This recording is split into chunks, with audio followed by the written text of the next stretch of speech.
Adán fue el primer hombre creado para vivir eternamente según la Biblia. Pero ¿qué fue lo que pasó? ¿Por qué Adán perdió la eternidad? Te lo voy a explicar todo en este video. Te conviene quedarte hasta el final, porque también te explicaré cómo puedes tú recuperar ese regalo perdido que no heredaste por culpa de Adán. Pues bien, comencemos ahora mismo. Si Dios sabía que Adán y Eva iban a pecar, ¿por qué los creó entonces? La Biblia dice que Dios creó todas las cosas, incluso a nosotros, para sí mismo. Él es glorificado en su creación, porque de Él y por Él y para Él son todas las cosas. A Él sea la gloria por los siglos de los siglos. Amén. Esto está declarado en Romanos capítulo 11, versículo 36. Puede que sea difícil ver cómo la caída de Adán y Eva en el pecado podría traer la gloria de Dios. De hecho, algunos incluso podrían preguntarse por qué Dios los hizo desde un principio si sabía de antemano todos los problemas que causarían. Dios es omnisciente. En el Salmo 139, versículo 1 al 6 lo declara. Y también conoce el futuro. Isaías 46:10 lo dice. Así que definitivamente sabía que Adán y Eva pecarían. Sin embargo, los creó y les dio un libre albedrío con el que eligieron pecar. Es aquí donde nosotros entramos al juego. Debemos notar cuidadosamente que el hecho de que Adán y Eva hayan caído en el pecado no significa que Dios sea el autor del pecado o que los haya tentado a pecar, como dice Santiago capítulo 1, versículo 13. No obstante, la caída sirve al propósito del plan general de Dios para la creación y la humanidad.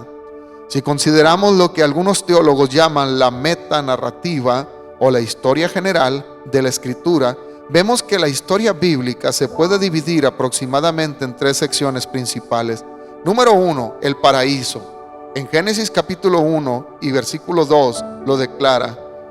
El paraíso perdido, que está en Revelación capítulo 20 y que también lo declaró en Génesis capítulo 3. El paraíso recuperado, que está en Apocalipsis 21 al 22. De lejos, la mayor parte de la narración está dedicada a la transición del paraíso perdido al paraíso recuperado. En el centro de esta metanarrativa está la cruz, que fue planteada desde el principio y lo podemos ver en Hechos capítulo 2, versículo 23. Leyendo la Escritura cuidadosamente, llegamos a las siguientes conclusiones. Dios conoció de antemano la caída de la humanidad. Dios predeterminó la crucifixión de Cristo y la expiación de los elegidos de Dios. Un día todos los pueblos glorificarán a Dios y Dios se propone reunir todas las cosas en Cristo, así las que están en los cielos como las que están en la tierra. En Efesios 1:10 podemos comprobarlo. El propósito de Dios era crear un mundo en el que su gloria se pudiera manifestar en toda su plenitud. La gloria de Dios es el objetivo principal de la creación. De hecho, es la meta principal de todo lo que hace. El universo fue creado para mostrar la gloria de Dios. En Salmo 19:1 lo declara.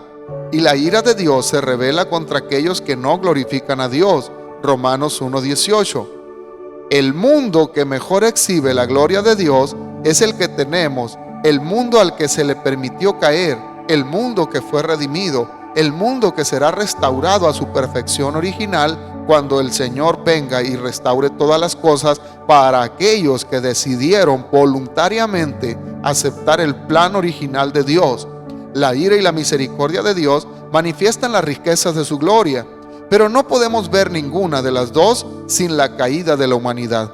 Nunca conoceríamos la gracia si nunca la hubiéramos necesitado.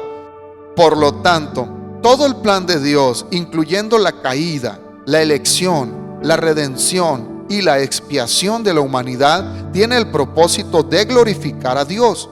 Cuando el hombre cayó en el pecado, inmediatamente se mostró la misericordia de Dios en el hecho de no matarlo en el momento. Su gracia fue inmediatamente evidente en la cobertura que les proporcionó por su vergüenza. Su paciencia y tolerancia se manifestaron más tarde, cuando la humanidad cayó más y más profundamente en el pecado. La justicia y la ira de Dios se mostraron cuando en el diluvio, y la misericordia y la gracia de Dios nuevamente se demostraron cuando salvó a Noé y a su familia. la ira santa y la justicia perfecta de Dios se verá en el futuro cuando se ocupe de Satanás de una vez por todas. La gloria de Dios también se revela en su amor. Nuestro conocimiento del amor de Dios viene de la persona y de la obra salvadora de Jesucristo en este mundo caído. En esto se mostró el amor de Dios para con nosotros, en que Dios envió a su Hijo unigénito al mundo para que vivamos por Él. Primera de Juan, capítulo 4, versículo 9. Si Dios hubiera decidido no crear a Adán y a Eva, basado en el conocimiento de su caída, o si los hubiera creado como autómatas sin voluntad, nunca hubiéramos sabido realmente lo que es el amor. La máxima exhibición de la gloria de Dios fue en la cruz, donde su ira, justicia y misericordia se encontraron. En la cruz se ejecutó el justo juicio de todos los pecados y se exhibió la gracia de Dios en las palabras de su Hijo: Padre, perdónalos, porque no saben lo que hacen. Lucas capítulo 23, versículo 34. El amor y la gracia de Dios se manifiestan en aquellos a quienes ha salvado. Al final, Dios será glorificado cuando su pueblo elegido lo adore por toda la eternidad con los ángeles, y los malvados también glorificarán a Dios cuando su justicia resulte en el castigo eterno de los pecadores que no se hayan arrepentido. Filipenses capítulo 2, verso 1 lo declara. Sin la caída de Adán y Eva, no podríamos conocer la justicia, la gracia, la misericordia o el amor de Dios. Algunos objetan que la presencia de Dios y la predeterminación de la caída afectan la libertad del hombre. En otras palabras, si Dios creó a la humanidad con pleno conocimiento de la inminente caída del pecado, ¿cómo puede el hombre ser responsable de su pecado?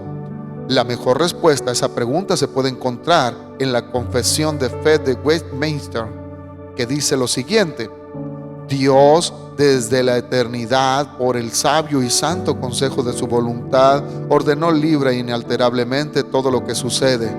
Sin embargo, lo hizo de tal manera que Dios ni es el autor del pecado, ni hace violencia al libre albedrío de sus criaturas, ni quita la libertad ni contingencia de las causas secundarias, sino más bien las establece. En otras palabras, Dios ordena los acontecimientos futuros de tal manera que se preserva nuestra libertad y la acción de las causas secundarias, por ejemplo, las leyes de la naturaleza. Los teólogos llaman a esto concurrencia. La voluntad soberana de Dios fluye simultáneamente con nuestras libres elecciones, de tal manera que nuestras elecciones libres siempre resultan en el cumplimiento de la voluntad de Dios. Por libre nos referimos a que nuestras elecciones no son coaccionadas por influencias externas. Es una compleja interacción de voluntades y elecciones, aunque el Dios creador puede manejar cualquier grado de complejidad. Dios previó la caída de Adán y Eva. De todos modos, los creó a su imagen y semejanza para darse gloria a sí mismo. A ellos se les dio libertad para tomar decisiones. Aunque eligieron desobedecer, su elección se convirtió en el medio por el cual la máxima voluntad de Dios se llevó a cabo y por la cual se verá su completa gloria. Por lo tanto, amigo, amado hermano, tú que estás oyendo este mensaje, te quiero decir que todavía estás a tiempo de reflexionar acerca de por qué has sido creado, cuál es el contexto por el cual estás en este planeta y qué es exactamente lo que Dios quiere de ti. Todo el plan que Dios diseñó para la humanidad gira en torno a la decisión que tomes de darle una oportunidad a Dios o rechazarlo. En el plan perfecto de su voluntad estabas tú. En el plan perfecto de su voluntad para la eternidad sigues estando tú. Tú eres la persona más valiosa para Dios. Solo necesitas comprender el plan con el cual Dios te trajo a esta existencia. Si Adán y Eva no hubiesen pasado por este proceso, nosotros no hubiéramos tenido nunca la oportunidad de conocer el plan redentor de Dios. El tiempo para que el ciclo sea cerrado todavía está abierto. Aún hay tiempo para que nosotros podamos tomar la decisión correcta. ¿Quieres vivir en la eternidad cerca de Dios y de tu Creador? ¿O quieres perderte para siempre la oportunidad de estar cercano a Él? Querido amigo, si has llegado hasta el final de este video, te conviene tomar una decisión. ¿Qué es lo que piensas al respecto? Cuéntame abajo en los comentarios si tú consideras que Adán y Eva fueron producto de esta voluntad divina. Y no te olvides suscribirte al canal Palabra Viva. Bendiciones y nos vemos en el próximo video.